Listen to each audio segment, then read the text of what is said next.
Selamat siang teman-teman, terima kasih atas kesempatan yang diberikan kepada kami kelompok 6 untuk mempresentasikan hasil kerja kami. Perkenalkan, nama saya Yulianti Sayas, saya sebagai pemateri pertama. Kelompok kami membahas tentang minyak atsiri, terkhususnya minyak nilam. Minyak nilam diperoleh melalui proses penyulingan tanaman nilam atau disebut dengan pengosteman kablin bean. Ini diteliti oleh Melinda dan kawan-kawan pada tahun 2019. Indonesia merupakan negara produsen minyak nilam terbesar di dunia dengan produksi mencapai 1.600 ton per tahun, yang berarti memasok hampir 90% kebutuhan minyak nilam di dunia. 70% diproduksi di Nagrog Aceh Darussalam dan sisanya berasal dari Sumatera Utara, Sumatera Barat, dan Jawa Tengah. Ini diteliti oleh Nurholis Hamidi dan kawan-kawan pada tahun 2014. Tanaman nilam merupakan salah satu tanaman penghasil minyak atsiri yang cukup penting. Dikenal dengan nama patchouli oil. Tanaman ini mengandung komponen utama yaitu patchouli alkohol, yaitu suatu senyawa kelompok sesquiterpen dengan rumus molekul C15H26O. Kita berpindah yang ke berikutnya. Teman-teman boleh lihat di gambar di samping, ada perbedaan harga minyak nilam di Indonesia dan harga jual minyak nilam di Amerika dan Eropa. Yang berikutnya, tanaman nilam ini pertama kali ditemukan pada tahun 1845 oleh Pelletier Sautelet dan dinamai pengosteman patchouli. Pada tahun 1896, Holmes mengidentifikasi tumbuhan nilam di Filipina. Masyarakat di Filipina menyebut nilam sebagai kabalam, sehingga nilam diberi nama pengosteman kablin. Ini diteliti oleh Malapak Kumara Swami dan Umarani Sinia pada tahun 2016. Teman-teman dan Pak, di Indonesia dikenal 3 jenis nilam, yaitu yang pertama Pengosteman hainianus. Pengosteman hainianus dikenal juga sebagai nilam Jawa atau nilam hutan. Nilam jenis ini berasal dari India dan banyak tumbuh liar di hutan-hutan di Pulau Jawa. Kadar minyaknya itu rendah, mencapai 0,5 sampai 1,5%. Yang kedua, Pengosteman hortensis. Pengosteman hortensis ini dikenal sebagai nilam Jawa. Bedanya dengan nilam Jawa lainnya adalah nilam ini itu tidak berbunga. Nilam ini juga sering disebut nilam sabun karena daunnya bisa digunakan untuk mencuci tangan atau pakaian. Kandungan minyak yang terkandung dalam Pengosteman hortensis ini mencapai 0,5 sampai 1,5%. Yang ketiga, Pengosteman kablin. Pengosteman kablin ini dikenal sebagai nilam Aceh. Banyak diusahakan di Provinsi Nagrog Aceh Darussalam dan Sumatera Utara.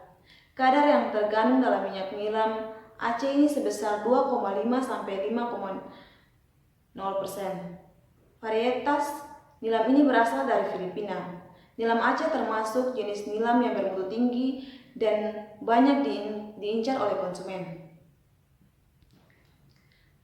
Pada teman-teman, Pengosteman kablin atau nilam Aceh ini merupakan nilam yang terbesar di dunia. Maksudnya kadar yang terkandung dalam minyak ini merupakan kadar yang terbesar dibanding dengan Pengosteman hortensis dan Pengosteman hainianus. Karena yang kita tahu, Pengosteman hortensis dan Pengosteman hainianus ini mempunyai kadar minyak yaitu 0,5 sampai 1,5%. Sedangkan Pengosteman kablin ini mempunyai kadar minyak dari 2,5 sampai 5,0%. Lanjut. Kita lanjut yang berikut adalah persebaran. Nilam berasal dari Filipina, sebar di Asia Selatan, Asia Tenggara, Cina, Jepang, dan satu spesies terdapat di Australia. Ini diteliti oleh Marina Silalahi pada tahun 2019. Dibudidayakan dalam skala besar di India, China, Malaysia, Singapura, dan Indonesia.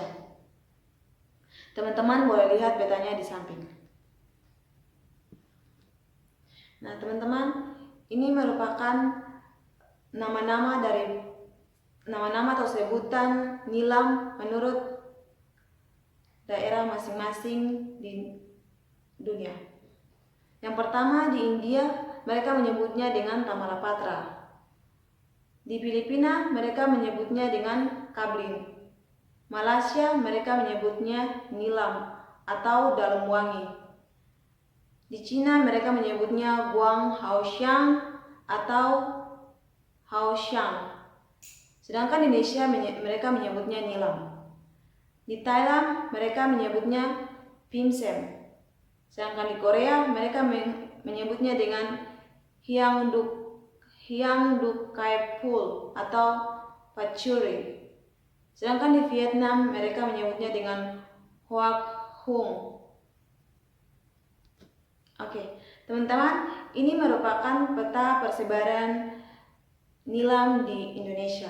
Yang pertama, Nanggro Aceh Darussalam, Sumatera Utara, Sumatera Barat, Riau, Jambi, Sumatera Selatan, Bengkulu, Lampung, Jawa Barat, Jawa Tengah, DKI Yogyakarta, dan Jawa Timur. Ini merupakan 12 provinsi di Indonesia yang terdapat nilam. Kita berpindah ke berikutnya, yaitu taksonomi. Kingdomnya yaitu Plantae, subkingdomnya itu Tracheobionta, superdivisionnya itu Spermatophyta, divisionnya itu Magnoliophyta, kelasnya itu Magnoliopsida, subkelasnya itu Asteridae, ordennya itu Lamiales, familinya itu Lamiaceae, sedangkan genusnya itu Pongestemon, dan spesiesnya itu adalah Pongestemon Kablin. Ini diteliti oleh Kuntaldas pada tahun 2016. Nilam atau secara ilmiah dikenal sebagai Pongestemon Kablin adalah anggota keluarga Min. Diteliti oleh Agus Kardinan dan Ludi Mauludi pada tahun 2004. Pongestemon Kablin ini memiliki sekitar 40 spesies. Ini diteliti oleh Marina Silalahi pada tahun 2019. Kita berpindah ke berikutnya, morfologi. Tanaman perduangi berakar serabut yang tingginya 1 sampai 1,2 meter. Terdapat bulu halus di bagian bawah daun dan rantingnya. Batangnya berkayu dengan diameter 10 sampai 20 mm, relatifnya hampir membentuk segi 4. Jumlah cabang yang banyak dan bertingkat mengelilingi batang, sekitar 3-5 cabang per tingkat. Ini diteliti oleh Mangun pada tahun 2008. Nah, pada daun nilam ini atau Pongestemon Kablin mengandung saponin, flavonoid, dan minyak atsiri. Komponen penyusun minyak atsirinya yaitu sesquiterpen, patchouli alkohol, dan minyak atsiri. Oke, lanjut. Yang berikutnya adalah etnobotani. Dalam pengobatan tradisional, nilam juga digunakan untuk mengobati pilek, sakit kepala, demam, mual-mual, muntah, diare, sakit perut, gigitan serangga, dan ular. Dalam aromaterapi, minyak nilam ini digunakan untuk meredakan depresi, stres, menenangkan saraf, mengontrol nafsu makan, dan meningkatkan minat seksual. Dalam industri sabun, deterjen, kosmetik, dan industri parfum yang tidak dapat digantikan oleh zat sintetik karena sangat berperan dalam menentukan kekuatan, sifat, dan ketahanan wangi. Dalam bidang farmasi, minyak nilam dimanfaatkan sebagai obat-obatan yang berfungsi sebagai anti-inflamatori, antidepresi, divertik, antifungal, dan antibakteri. Diteliti oleh Niken Harimurti dan kawan-kawan pada tahun 2012. Teman-teman, kita berlanjut pada materi berikutnya yang akan dibawakan oleh saudara kami. Dipersilakan. Ya, perkenalkan, nama saya Reni Aumerlian. Saya akan melanjutkan presentasi dari teman saya Yulianti Sayas. Ya, kita masuk pada materi berikutnya, yaitu kajian kimia. Nah, berikut adalah beberapa senyawa yang dapat diisolasi dari tanaman nilam atau Pogostemon kablin. Nah, di sini senyawa pertama adalah petyl alkohol atau petylol. Senyawa ini merupakan senyawa utama dari tanaman nilam. Senyawa ini merupakan senyawa golongan terpenoid jenis sesquiterpen. Berikutnya ada pogoston. Senyawa ini merupakan senyawa golongan fenilpropanoid. Selanjutnya alpha-petulon, senyawa golongan terpenoid jenis sesquiterpen. Selanjutnya beta-petulen, senyawa golongan terpenoid jenis sesquiterpen. Kemudian gamma-petulen, senyawa golongan terpenoid jenis sesquiterpen. Dan alpha-bulnescens, golongan terpenoid jenis sesquiterpen. Ya, selanjutnya senyawa alpha-guayen merupakan senyawa golongan terpenoid jenis sesquiterpen. Seiselen, senyawa golongan terpenoid jenis sesquiterpen. Guai 411-dien, golongan terpenoid jenis sesquiterpen. Kemudian trans-beta karyopilen, golongan terpenoid jenis sesquiterpen. Pogostol, senyawa golongan terpenoid jenis sesquiterpen. Germakren A, senyawa golongan terpenoid jenis sesquiterpen. Ya, selanjutnya germakren D, senyawa golongan terpenoid jenis sesquiterpen. Germakren C, senyawa golongan terpenoid jenis sesquiterpen. Gamma kurkumen, senyawa golongan terpenoid jenis sesquiterpen. 45-DAP aristolosen, senyawa golongan terpenoid jenis sesquiterpen. Alpha selinen, senyawa golongan terpenoid jenis sesquiterpen. Eremopilen, senyawa golongan terpenoid jenis sesquiterpen. Selanjutnya beta ilangen, senyawa golongan terpenoid jenis sesquiterpen. Norpaculenol, senyawa golongan terpenoid jenis sesquiterpen. Beta-farnesen, senyawa golongan terpenoid jenis sesquiterpen. Alpha-farnesen, senyawa golongan terpenoid jenis sesquiterpen. Farnesil pirofosfat, senyawa golongan terpenoid jenis sesquiterpen. Alpha-humulen, senyawa golongan terpenoid jenis sesquiterpen. Ya, selanjutnya trans-farnesol, senyawa golongan terpenoid jenis sesquiterpen. Dan yang terakhir nerolidol, senyawa golongan terpenoid jenis sesquiterpen. Ya, selanjutnya adalah efek biologis dari tanaman nilam. Yang pertama adalah imunomodulator. Imunomodulator ini merupakan zat yang dapat memodulasi sistem imun tubuh menjadi normal. Imunomodulator berperan dalam mengaktifkan sistem imun tubuh atau imunostimulator dan menekan sistem imun tubuh yang berlebihan atau imunosupresan. Selanjutnya antiinflamasi atau anti peradangan. Kemudian antitumor merupakan zat yang dapat mencegah pertumbuhan tumor. Kemudian antioksidan merupakan molekul yang dapat mencegah oksidasi molekul lain. Oksidasi molekul lain ini berupa radikal bebas sehingga dapat menghasilkan reaksi berlebihan yang dapat merusak sel. Kemudian antimikroba merupakan zat yang dapat mencegah pertumbuhan mikroorganisme. Kemudian insektisida merupakan zat yang digunakan untuk membunuh serangga. Kemudian antiaterogenik merupakan zat yang dapat mencegah penyempitan pembuluh darah.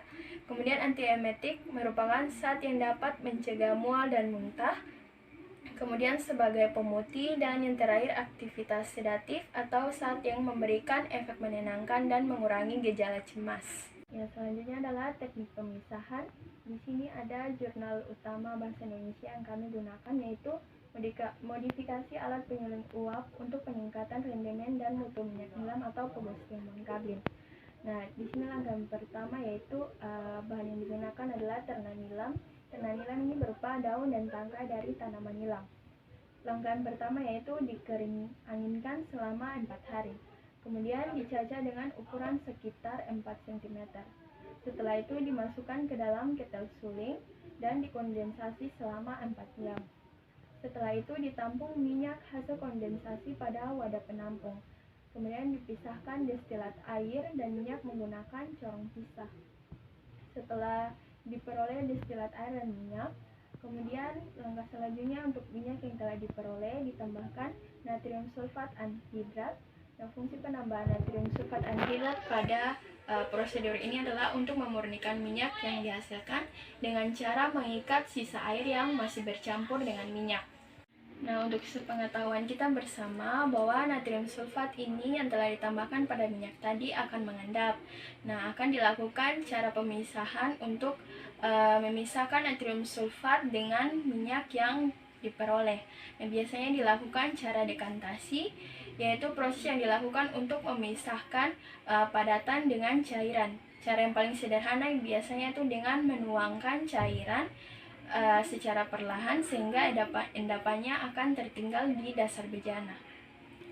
Langkah yang berikutnya adalah disimpan dalam wadah yang berwarna gelap. Tujuannya untuk mengurangi fotodegradasi atau penguraian senyawa dalam minyak nilam akibat paparan cahaya. Ya, kemudian dianalisis lalu diperoleh hasilnya. Ya, selanjutnya ini adalah gambar rangkaian alat penyuling modifikasi. Nah, perbedaannya dengan alat penyuling konvensional yang biasa digunakan oleh masyarakat itu terdapat pada boilernya. Nah, boiler ini merupakan alat yang berfungsi untuk mengubah air menjadi uap air bertekanan dan bersuhu tinggi. Nah, pada boiler yang digunakan oleh masyarakat pada umumnya itu tidak dilengkapi dengan pipa-pipa api sehingga memerlukan waktu yang lama untuk memanaskan air hingga berubah menjadi fasa uapnya. Kemudian pada boiler konvensional tidak dilengkapi dengan pemanas lanjutan sehingga temperatur uap yang dialirkan ke dalam ketel uap ketel suling masih rendah dan tidak mampu menembus dan mengekstrak minyak dari batang tanaman nilam. Selanjutnya adalah hasil pengaruh waktu penyulingan terhadap rendemen minyak nilam. Nah, dapat dilihat di grafik yang telah disediakan untuk ketel konvensional dilambangkan dengan lingkaran berwarna hitam, sedangkan ketel modifikasi dilambangkan dengan lingkaran berwarna putih. Dapat terlihat bahwa terjadi kecenderungan rendemen hasil rendemen yang sama, yaitu di awal penyulingan memiliki rendemen yang tinggi, seiring dengan lama penyulingan nilai rendemennya semakin menurun. Hal ini terjadi karena di awal penyulingan minyak yang terdapat pada luar sel keluar terlebih dahulu. Selanjutnya ini adalah tabel perbandingan kinerja alat antara alat penyuling modifikasi dengan alat penyuling konvensional. Nah, ini merupakan perbandingan rendemen kumulatif dengan waktu atau lamanya penyulingan. Nah, terlihat bahwa alat penyuling modifikasi dalam waktu yang lebih singkat dibandingkan alat penyuling konvensional memiliki rendemen kumulatif yang lebih tinggi dibandingkan dengan alat penyuling konvensional, di mana alat penyuling modifikasi memiliki rendemen sebesar 2,872, sedangkan alat penyuling konvensional memiliki rendemen sebesar 2,369. Selanjutnya adalah karakterisasi minyak nilam. Dapat dilihat di sini, ini merupakan spektra minyak nilam hasil penyulingan dengan menggunakan alat penyulingan modifikasi dan alat penyulingan konvensional. Nah, dapat terlihat bahwa kedua spektra mempunyai bentuk yang mirip. Hal ini menunjukkan bahwa kedua spektra memiliki gugus fungsi yang sama. Nah, berikut ini adalah senyawa-senyawa terisolasi dari minyak nilam dengan menggunakan alat penyuling modifikasi. Nah, dapat terlihat bahwa peculi alkohol memiliki presentasi terbanyak dalam minyak nilam ini, yaitu sebesar 31,96%.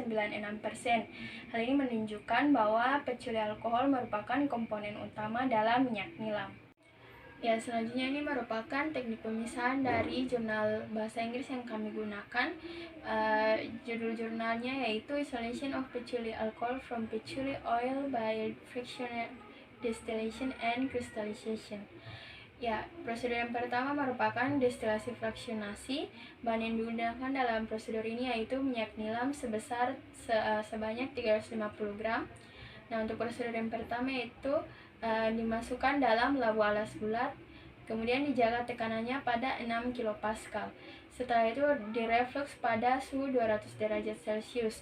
Nah, ketika minyak nilai mulai menguap, kemudian suhu dari peralatan refluxnya diturunkan menjadi 195 derajat Celcius selama 3 jam.